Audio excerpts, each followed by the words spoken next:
আমন্ত্রণ জানাচ্ছি প্রবাস কণ্ঠ রাতের বুলেটিনে পাওয়ার্ড বাই জেএনজি কার্গো। শুরুতেই জানিয়ে দেব আজকের প্রধান শিরোনামগুলো। গাজায় শান্তিরক্ষী বাহিনীতে যোগ দিতে ইচ্ছুক মালয়েশিয়া। মালয়েশিয়ার সমুদ্রে অনুমোদনবিহীন নোঙর ২৬ বাংলাদেশি ক্রু আটক। এবং খালেদা জিয়ার রোগ মুক্তি কামনায় মালয়েশিয়া বিএনপির দোয়া মাহফিল অনুষ্ঠিত। দেখছিলেন শিরোনাম, এবার বিস্তারিত। মালয়েশিয়া থেকে দেশে মালামাল পাঠানোর পাশে আছে প্রবাসীদের বিশ্বস্ত জেএমজি কার্গো অ্যান্ড লজিস্টিক্স। প্রতি শুক্রবার শিপমেন্টে মালামাল যাচ্ছে বাংলাদেশের ৬৪ জেলায়, প্রতি কেজি মাত্র ২৬ রিঙ্গিত করে। মালয়েশিয়ার যে কোনো প্রান্ত থেকে মালামাল পাঠাতে যোগাযোগ করুন ৯৫ জালান তুন এইচএসলি সিটি সেন্টার, কোতারায়া ব্যাংকক ব্যাংকের পাশে, অথবা ফোন করুন স্ক্রিনে দেওয়া নম্বরে। ফিলিস্তিনের অবরুদ্ধ গাজা উপত্যকায় যুদ্ধবিরতি কার্যকর করতে জাতিসংঘ শান্তিরক্ষা বাহিনীতে যোগ দেওয়ার কথা জানিয়েছে ইন্দোনেশিয়া। মালয়েশিয়ার প্রধানমন্ত্রীও ইন্দোনেশিয়ার সাথে একযোগে কাজ করার ইচ্ছা পোষণ করেছেন। মঙ্গলবার কাতার ভিত্তিক সংবাদ মাধ্যম আল জাজিরার এক প্রতিবেদনে এই তথ্য জানানো হয়েছে। প্রতিবেদনে মালয়েশিয়ার বার্নামা জাতীয় বার্তা সংস্থার বরাত দিয়ে বলা হয়, মালয়েশিয়ার প্রধানমন্ত্রী আনোয়ার ইব্রাহিম বলেছেন, গাজা উপত্যকায় যুদ্ধবিরতি কার্যকর করতে জাতিসংঘ যদি এই ধরনের অভিযানের আদেশ দেয় তাহলে তারা ইন্দোনেশিয়ার সাথে শান্তিরক্ষা বাহিনীতে যোগ দেবে। বার্নামা আরও জানিয়েছে, সোমবার আনোয়ার ও ইন্দোনেশিয়া নির্বাচিত প্রেসিডেন্ট ও প্রতিরক্ষা মন্ত্রী প্রাবোও সুবিয়ান্তোর মধ্যে টেলিফোনে আলোচনা হয়। এতে বলা হয়, তাদের আলোচনার মূল বিষয় ছিল ফিলিস্তিনের জন্য জাতিসংঘ শান্তিরক্ষা বাহিনীতে মালয়েশিয়া ও ইন্দোনেশিয়ার অংশগ্রহণের বিষয়টি। সংবাদ সংস্থাটি বলেছে, আনোয়ার ইব্রাহিম ফিলিস্তিনের শান্তিরক্ষা সহযোগিতা আসিয়ান অঞ্চল প্রসারিত করার সম্ভাবনার কথাও বলেছেন।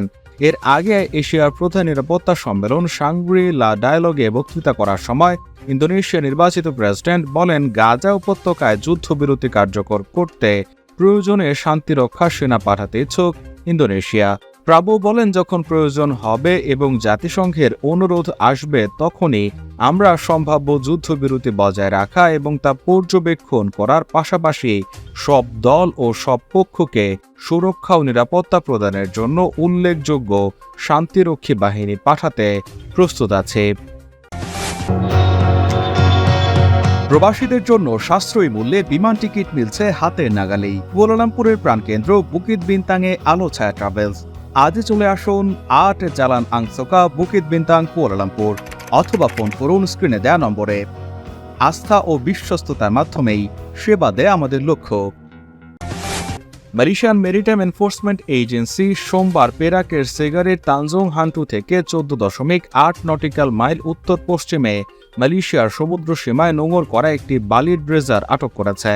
Perak maritime director maritime captain Mohammad Shukri Khatab বলেছেন, চীনের ফুঝোতে নিবন্ধিত চুয়ান হং 68 নামক বালি নিষ্কাশনের ড্রেজারটি পরিদর্শনের আগে রয়্যাল মালয়েশিয়ান নেভির জাহাজ অপারেশন টিম নোঙর করা অবস্থায় এটি শনাক্ত করে। তার মতে, জাহাজটি একজন ক্যাপ্টেনের নেতৃত্বে ২০ জন চীনা ক্রু, ২৬ জন বাংলাদেশি ক্রু এবং একজন মালয়েশিয়ার ক্রু দ্বারা পরিচালিত হচ্ছিল। তথ্যের ফলস্বরূপ মালয়েশিয়ান মেরিটাইম পেট্রোল বোর্ডের সদস্যরা, যা বর্তমানে পেরাক রাজ্যের জলসীমায় কাজ করছে, তাদের জাহাজটি পরিদর্শন করার জন্য অনুকূল স্থানে যাওয়ার ব্যবস্থা করা হয়। পরিদর্শনে দেখা গেছে, ক্যাপ্টেন জাহাজের মূল নথি পোর্ট ক্লিয়ারেন্স জমা দিতে ব্যর্থ হয়েছে এবং সেখানে একজন ক্রু ছিল যার নাম জাহাজের ক্রু তালিকায় ছিল না। মঙ্গলবার এক বিবৃতিতে তিনি এসব কথা জানান। মোহাম্মদ শুক্রি বলেন, আরও পরিদর্শনে ৬০ ব্যারেল তরলীকৃত পেট্রোলিয়াম গ্যাস বা এলপিজি পাওয়া গেছে, যার আনুমানিক মূল্য অন্তত ৯,০০০ রিঙ্গিত। নিয়ন্ত্রিত পণ্যগুলোর অভ্যন্তরীণ বাণিজ্য এবং জীবনযাত্রার খরচ বিষয়ক মন্ত্রণালয়ের বৈধ কোনো কাগজপত্র ছিল না তাদের কাছে। তবুও নিয়ন্ত্রিত এই পণ্য তাদের জাহাজে পাওয়া যায়। সমস্ত ক্রু এবং জাহাজকে মার্চেন্ট শিপিং অর্ডিন্যান্স ১৯৫২ এবং সরবরাহ নিয়ন্ত্রণ আইন ১৯৬১-এর অধীনে তদন্তের জন্য আটক করা হয়েছে। ব্যাখ্যা করেছেন, সামুদ্রিক সকল সম্প্রদায়কে সবসময় আইন মেনে চলতে হবে এবং যাতে করে আইনশৃঙ্খলা বাহিনীর এই ধরনের পদক্ষেপ না নিতে হয়। সাবেক প্রধানমন্ত্রী বিএনপির চেয়ারপারসন বেগম খালেদা জিয়ার সুস্থতা কামনায় মালয়েশিয়া বিএনপি ও তার অঙ্গ সংগঠন সমূহের আয়োজনে মিলাদ মাহফিল, কোরআন তেলাওয়াত ও বিশেষ দোয়া মোনাজাত অনুষ্ঠিত হয়েছে। গতকাল রাজধানী কুয়ালালামপুরের হাংতুয়া মসজিদ আল বুখারীতে বাদ মাগরিব মিলাদ মাহফিল অনুষ্ঠিত হয়। এ সময় মিলাদ মাহফিল ও বিশেষ মোনাজাত ও কোরআন তেলাওয়াত পরিচালনা করেন মসজিদ আল বুখারীর ওস্তাদ ইমাম মোহাম্মদ লুৎফি এবং হাফেজ মাওলানা মহিউদ্দিন। এ সময় উপস্থিত ছিলেন মালয়েশিয়া বিএনপির সভাপতি প্রকৌশলী বাদলুর রহমান খান বাদল, সাধারণ সম্পাদক মোহাম্মদ মোশাররফ হোসেন, সহ সাধারণ সম্পাদক ফজলুল করিম সোহরাব ও মোহাম্মদ কাজী সালাউদ্দিন, হাবিবুর রহমান শিশির, M A Kalam, M Farhad Hossain, engineer Mohammad Shahjalal, Mohammad Shahjahan Howlader, Mohammad Jasimuddin.